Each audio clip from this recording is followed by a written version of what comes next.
D'accord. OK, bonsoir, M. Yougoubalé, et bonsoir à tout le monde. Donc, en tout cas, c'est un réel plaisir de prendre part à ce webinaire, en tout cas pour partager nos expériences et en tout cas nos études que nous avons eu à mener en lien avec l'utilisation des pesticides chimiques de synthèse au Burkina Faso.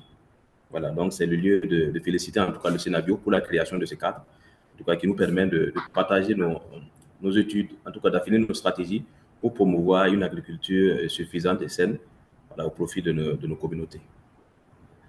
Donc, j'ai le plaisir de vous présenter une étude que nous avons menée, donc étude intitulée Initiative de pratique agricole. Initiative de pratique agricole et comportements susceptibles, excusez-moi, les comportements susceptibles de nuire au droit à l'alimentation saine et durable. Donc, alors, cadre de l'utilisation intensive des pesticides chimiques de synthèse.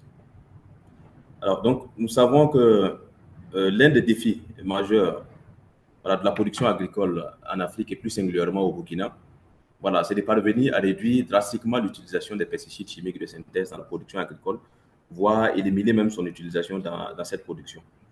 Voilà. Et d'autre part également, promouvoir des bonnes pratiques durables et viables au profit de nos communautés.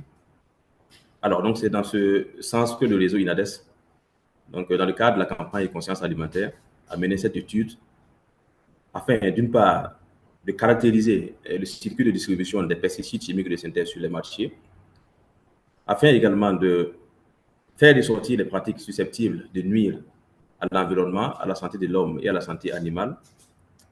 En tout cas, cette étude également a été menée dans le cadre, a été menée pour nous permettre de disposer, en tout cas, d'évidence pour sensibiliser la communauté par rapport aux effets néfastes des pesticides chimiques de synthèse sur l'environnement et sur la santé humaine. Donc, menée également dans l'optique, alors, de disposer d'évidence afin d'influencer les politiques agricoles, donc afin de promouvoir une agriculture plus saine et durable au Burkina Faso. Alors, donc, nous savons tous que le système de... Nous savons tous que le système... Excusez-moi.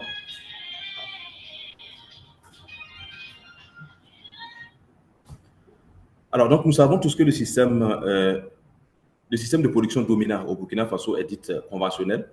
Alors, c'est un système qui est caractérisé par une utilisation souvent abusive et non raisonnée des pesticides chimiques de synthèse. Alors, donc, ceci afin d'accroître la productivité et d'augmenter les rendements et d'améliorer les ressources des paysans. Alors, donc, ce mode de production n'est pas sans conséquences sur l'environnement et sur la santé humaine. Alors, au niveau de l'environnement, ces conséquences se matérialisent essentiellement, voilà, à travers la destruction de la faune, de la flore et la pollution des eaux de surface. Donc, alors, au niveau de la santé, ce système de production a des conséquences néfastes sur la santé humaine et la santé animale, donc à travers son lot d'intoxication, son lot de création de maladies cancérigènes, voilà, et voire même des pertes même en vies humaines, hein, dues à l'utilisation incontrôlée et non raisonnée des pesticides chimiques de synthèse. Alors, donc, c'est ainsi que nous avons mené l'étude dans plusieurs régions du Burkina, donc, alors 6 au total, donc notamment dans une zone à forte production maraîchère et cotonnière, notamment dans la région de la Boukou du Mouhoun, voilà, et dans la région du nord, du centre-nord, le plateau central et centre, donc qui est une zone caractérisée, qui est une zone à forte production maraîchère. Alors, pour les besoins de l'étude, au total, 210 agriculteurs et 14 fournisseurs de pesticides et 70 consommateurs ont été mobilisés à travers cette étude. Alors, au titre de la méthodologie, des prélèvements et des analyses d'échantillons ont été effectués.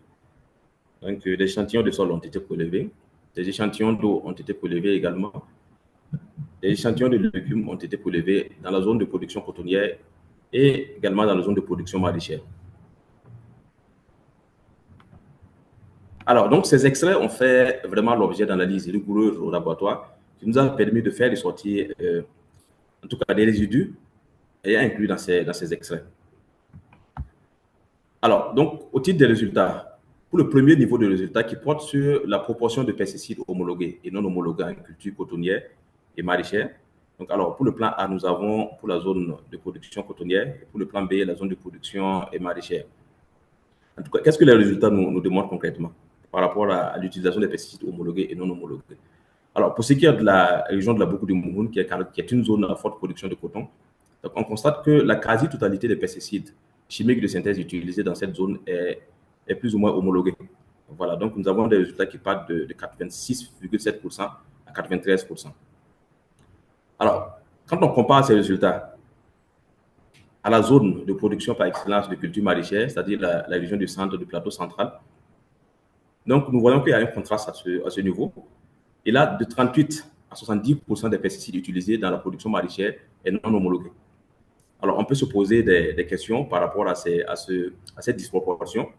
Donc, vous savez que la zone de production, la zone de la boucle du Mouron est une zone de production par excellence de coton, donc sous ancrage de la Sofitex. Donc, la Sofitex acquiert les pesticides et met ces pesticides à la disposition des producteurs de coton. Donc, c'est ce qui fait que l'essentiel des pesticides utilisés dans cette zone est plus ou moins homologué parce qu'on a une firme qui travaille à acquérir ces pesticides et les mettre à la disposition des producteurs. Par contre, au niveau de la zone de production de culture maraîchère, où il n'y a pas vraiment une organisation en tant que telle, où chaque producteur s'approvisionne au marché local, où les pesticides se vendent comme des petits pains, c'est ce qui fait qu'à ce niveau, on a des résultats vraiment assez inquiétants. Donc, il va jusqu'à 66% des pesticides qui sont utilisés dans cette zone sont non homologués. Alors, pour ce qui est du deuxième niveau, du deuxième niveau des résultats, donc qui porte sur le niveau de contamination des eaux par les résidus de pesticides en culture et cotonnière. Donc, quand nous voyons au niveau du tableau, nous voyons la barre en bleu. Ça, il s'agit en réalité de résultats des analyses. Et juste sur l'axe des abscisses un peu juste en bas, nous voyons un trait orange. Donc, il s'agit en réalité de la LMR. La LMR, c'est la limite maximale de résidus que peut contenir un produit. Voilà, un produit. Donc, qu'est-ce que l'analyse nous démontre à ce niveau? Donc, alors, l'essentiel, on constate que les pesticides qui sont utilisés à ce niveau, on constate que la limite maximale de résidus contenus alors, dans les eaux analysées sont en net dépassement. Alors, quand on prend le glyphosate, la limite maximale de résidus, normalement, ça devait se situer autour de 0,25 microgrammes par litre. Là, on a un dépassement pratiquement de 10%, voire 15%. Voilà. Quand on prend également pour le propanil, la limite maximale de résidus que pouvait contenir ce produit dans les résidus d'eau, donc initialement prévu pour 0,025, là, nous sommes à un dépassement de 12 fois. Alors, du côté du Passacongo, c'est pratiquement les mêmes résultats. On constate que l'analyse des résultats nous démontre que la limite maximale des résidus de pesticides que pouvaient contenir dans les eaux sont en net dépassement de 10, 15, voire 30 fois pour d'autres localités.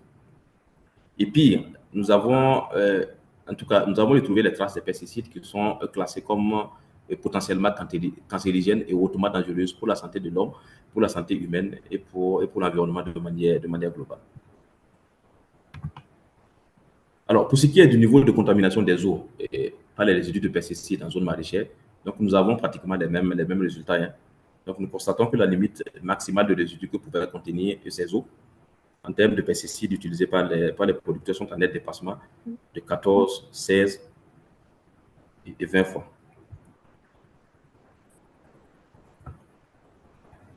Alors, donc, pour ce qui est du niveau de contamination des produits par les résidus de pesticides en zone maraîchère, donc là, à ce niveau, nous constatons que la limite maximale de résidus que pouvaient contenir alors, les pesticides dans les produits agricoles sont en net dépassement de 10, 15 fois. Ça, c'est les résultats de la commune de Confonçon.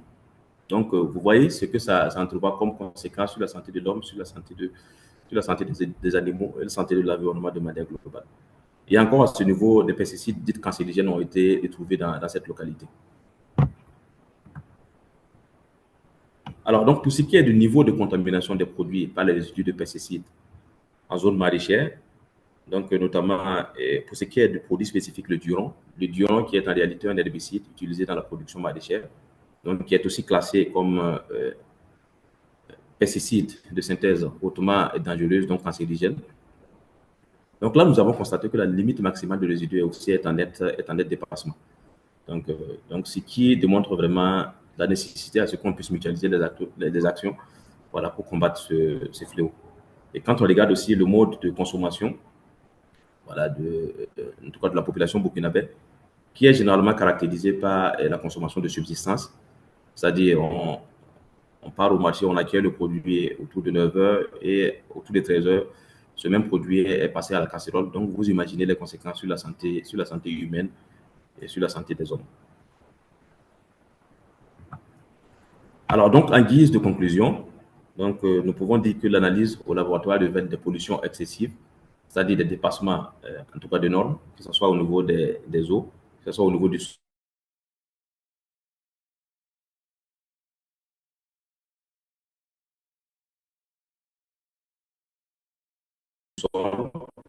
ou même des agricoles. Donc, notons également les marchés urbains de proximité, donc qui est ces individus. Alors, donc, il y a l'utilisation des pesticides chimiques dans l'agriculture maraîchère, doit faire l'objet d'un encadrement rigoureux, surtout dans la région du centre et du plateau central. Donc, nous notons également les dangers sur la santé des agriculteurs et des consommateurs, donc, et le manque de mécanismes de contrôle sanitaire des aliments. Donc, voilà de manière globale ce que je peux dire, ce que je peux partager comme résultat. Donc, je crois que nous pourrions donner plus d'éclaircissement à travers les questions qui seront posées. Donc, je vous remercie.